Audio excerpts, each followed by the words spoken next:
Hi అండి. పిల్లల దగ్గర నుంచి పెద్దవాళ్ళ వరకు ఎంతో ఇష్టంగా తినే గోధుమ పిండితో చేసిన అప్పాలని ఈరోజు ఈజీగా ఎలా ప్రిపేర్ చేసుకోవాలో చూపిస్తానండి.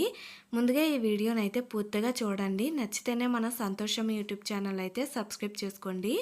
అలాగే నచ్చితే ఒక చిన్న లైక్ చేయడం కూడా అస్సలు మర్చిపోవద్దండి. ఇప్పుడు వీడియోలోకి అయితే వెళ్ళిపోదాము. ఒక బౌల్లోకి అయితే 1 కప్పు గోధుమ పిండిని అయితే తీసుకున్నానండి. అదే కప్పుతో 1/3 వరకు వరిపిండిని తీసుకున్నాను. ఒక హాఫ్ కప్పు బొంబాయి రవ్వను కూడా వేసుకున్నానండి. హాఫ్ టీ స్పూను యాలకుల పొడి, తగినంత సాల్ట్ని కూడా వేసుకొని అన్నీ కలిసేలాగైతే ఇలా బాగా స్పూన్ తోటి అయితే కలిపేసుకోవాలి. ఇప్పుడు ఒక కళాయిలోకి తురుముకున్న బెల్లాన్ని 1 కప్పు అయితే తీసుకున్నానండి. అందులోకే 2 కప్పుల వాటర్ని కూడా వేసుకొని బెల్లము కరిగి ఇలా మొత్తము వాటర్ అయ్యేంత వరకు మరిగించుకొని ఒక 2-3 పొంగులు వచ్చిన తర్వాత మనం ముందుగా కలుపుకున్నాం కదండి, ఆ పిండిని ఇందులో వేసేసుకోవాలండి. వేసేటప్పుడు అయితే మాత్రం అస్సలు కలపడం అయితే ఆపకూడదు. కలపడం ఆగితే ఉండలు కట్టేస్తాయండి. ఇలా కలుపుకుంటూ ఇలా దగ్గరికి అయ్యేంత వరకు ఉడికించుకోవాలి. తర్వాత ఒక 2 స్పూన్ల నెయ్యిని వేసుకొని మళ్ళీ ఒకసారి ఇలా కలిపేసుకోండి. పూర్తిగా చల్లారిన తర్వాత చేతితోటి ఇలా గట్టిగా మెదుపుకుంటూ సాఫ్ట్గా అయ్యేంత వరకు ఇలా కదిపేసుకోవాలి.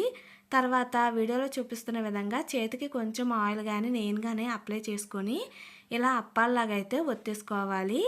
అన్నిటినీ ఇలా ప్రిపేర్ చేసుకొని అయితే సైడ్కి పెట్టుకోండి. ఇంకొక ప్యాన్లోకి ఆయిల్ అయితే వేసుకొని ఆయిల్ మీడియం హీట్లోనే పెట్టుకొని మంచిగా ఒక్కొక్కటిగా వేసుకొని వేసిన వెంటనే అస్సలు కదపకుండా ఒక సైడ్ మంచి కలర్ వచ్చేంత వరకు ఆగి తర్వాత ఇలా ఇంకొక సైడ్ అయితే టర్న్ చేసుకోండి. ఇలా స్పూన్ తోటే కదుపుకోండి. పెద్ద గరిట అయితే అస్సలు పెట్టొద్దు. ఇలా మంచిగా వేగిన తర్వాత తీసుకుంటే మన వేడి అప్పాలు అయితే రెడీ అండి.